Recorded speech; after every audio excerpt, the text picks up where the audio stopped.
प्रिय दर्शकों, एक बार पुनः आपका मेरे YouTube चैनल करुणा दृष्टि इंद्रजीत बेनीवाल पर हार्दिक स्वागत करता हूं और आशा करता हूं कि आप अपने स्थान पर बहुत ही खुश मिजाज होंगे।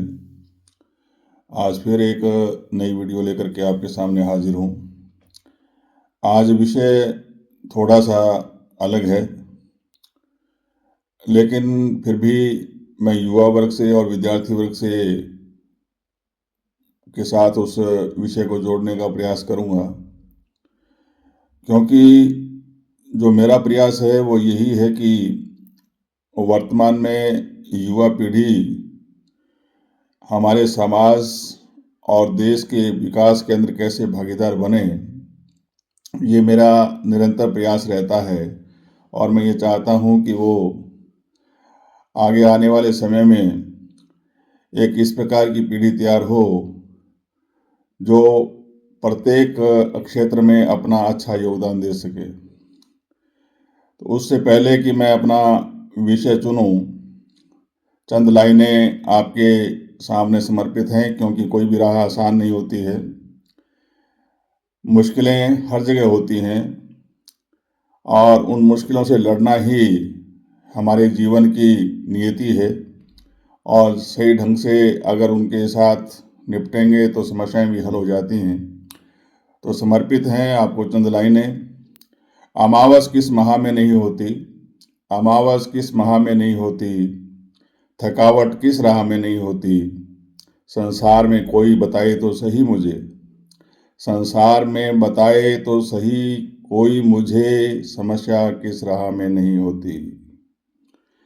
तो निश्चित रूप से प्रत्येक राह समस्याओं से भरा हुआ होता है। बस बात यह है कि उन समस्याओं को हमें निपटना कैसे है, सही तरीके से या गलत तरीके से, वो हमारी नीयत और नियति पर निर्भर करता है। और मैं ये चाहता हूँ कि हमें उन समस्याओं को सद्नीति के साथ निपटना चाहिए, ताकि आगे आने वाले दिनों में हमारे लिए वो समस्याएं नासूर न बने। एक विषय था जिसको मैं आज उजागर करना चाहता हूँ, वो ये है कि पीयूष रावत नाम से एक आईडी है और उसने मुझसे एक क्वेश्चन किया था कि मैं हनुमान चालीसा डेली पढ़ता हूँ और नॉनवेज भी खाता हूँ, क्या ये उचित है या अनुचित। देखिए, विषय ये बहुत गंभीर है।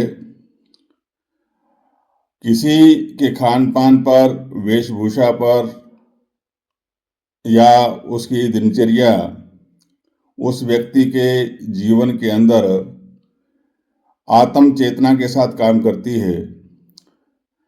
हम जिस भी धर्म को मानते हैं या जिस भी धर्म का आचरण करते हैं या जिसमें विश्वास रखते हैं, क्योंकि हमारा देश विभिन्न धर्मावलियों से भरा हुआ है, विभिन्न विचारधाराएं उसमें सम्मिलित हैं, विभिन्न देवी देवताएं हैं और अनेकों हैं, उनकी अलग अलग मान्यताएं हैं, उनके पूजन की विधि अलग अलग है,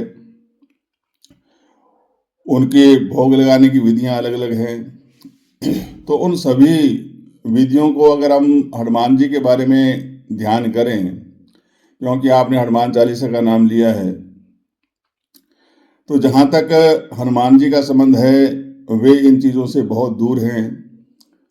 ब्रह्मचर्य का पालन और मांस मदिरा से तो वो बहुत कोसों दूर उनकी विचारधारा रही है, जैसा कि हमने पढ़ा है या जिस तरह के हमें धर्म के क्षेत्र में बताया जाता है। उस क्षेत्र में अगर आप किसी व्यक्ति को अपना प्रेरणा स्रोत मानते हो या आइडियल मानते हो, तो अगर उसकी विचारधारा पर आप नहीं चलते हो तो फिर उसका कोई महत्व बचता नहीं है। हमें अगर किसी को आइडियल माना है या हमारी विचारधारा के साथ उसको जोड़ने का प्रयास किया है या अगर उसमें हमारी आस्था है या श्रद्धा है, तो हमें उसके विचारों पर, उसके धार्मिक संस्कारों पर अवश्य गौर करना चाहिए। तो मैं यहाँ ये अवश्य कहना चाहूँगा कि अगर हम इनके साथ जुड़ते हैं तो जो उनकी विचारधारा है, जो उनके नियम हैं, उन नियमों का हमें पालन करना चाहिए, तभी उसका फ़ायदा मिलता है। अन्यथा फिर उसको दूसरी भाषा में कहूँ तो सिर्फ आडंबर कहा जाएगा या दिखावा कहा जाएगा कि एक तरफ मैं अगर ये कहूँ कि मुँह में राम और बगल में छुरी, तो ये अच्छी बात नहीं है। क्योंकि अगर आप उसकी विचारधारा पे नहीं चल पाते हैं, उसको आप आइडियल मान करके भी उसके विचारों को अपने जीवन के अंदर ग्रहण नहीं कर सकते हैं, तो निश्चित रूप से आपको उसका कोई फ़ायदा मिलने वाला नहीं है। एक बात और मैं यहाँ बता देता हूँ कि श्रद्धा और आस्था दो शब्द हैं।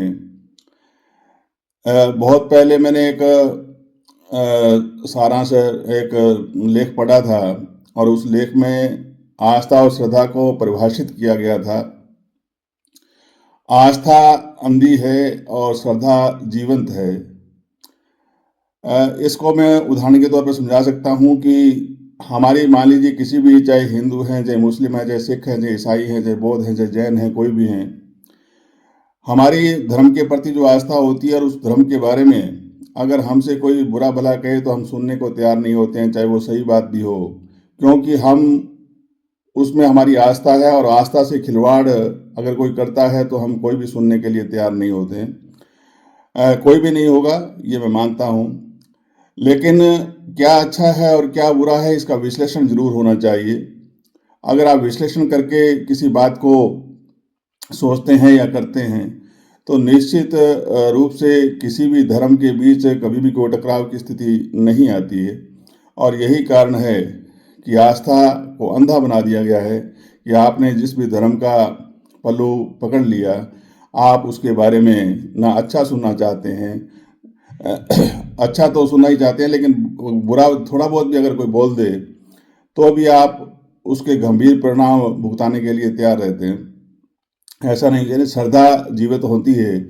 मान लीजिए कि किसी व्यक्ति में मेरा विश्वास है और उसके जो विचार हैं मुझे अच्छे लगते हैं, वो जब तक उसके विचारों से मैं सहमत हूँ या उसके जो विचार मुझे अच्छे लग रहे हैं, मेरी उसमें श्रद्धा है। और जिस दिन उसके विचार बदल जाते हैं या मुझे अच्छे नहीं लगते हैं तो मेरी श्रद्धा वहाँ से समाप्त हो जाती है। तो कहने का मतलब ये है कि आस्था को अंधा बना दिया गया है। हमें श्रद्धा रखनी चाहिए, प्रत्येक धर्म में श्रद्धा रखनी चाहिए। आपको विचार अच्छे लगते हैं, आप उसको फॉलो कीजिए। अगर आपको अच्छे नहीं लगते हैं तो कोई बात नहीं है, आप उसको मना भी कर सकते हैं। तो कहने का मेरा तात्पर्य यही है कि हमेशा जीवन के अंदर किसी को आइडियल मानते हो तो उसके विचारों पर आप गौर कीजिए, उसके विचारों के साथ चलने का प्रयास कीजिए, तभी आप आगे बढ़ सकते हैं। अन्यथा उसको मानने का या उसके गीत गाने का या उसके विचारों के साथ चलने का कोई फ़ायदा आपको मिलने वाला नहीं है, क्योंकि जैसी उसकी नीति होती है वैसे फल उसको मिलते हैं। तो निश्चित रूप से मैं कहना चाहूँगा कि अगर आप किसी भी धर्म, किसी भी जाति या किसी भी तरह से आप किसी को आइडियल मानते हैं, अपना प्रेरणा स्रोत मानते हैं, तो निश्चित रूप से उसके विचारों को अपने जीवन में अपनाइए, तभी उसका फ़ायदा है, अन्यथा कोई फ़ायदा नहीं है। जय हिंद, जय भारत। और आशा करता हूँ कि आपका प्यार और आपका स्नेह मेरे साथ इसी तरह से बना रहेगा और बहुत जल्द आप मेरे चैनल को सब्सक्राइब कर आगे बढ़ाने का प्रयास करेंगे। इसी आशा के साथ एक बार पुनः जय हिंद, जय भारत।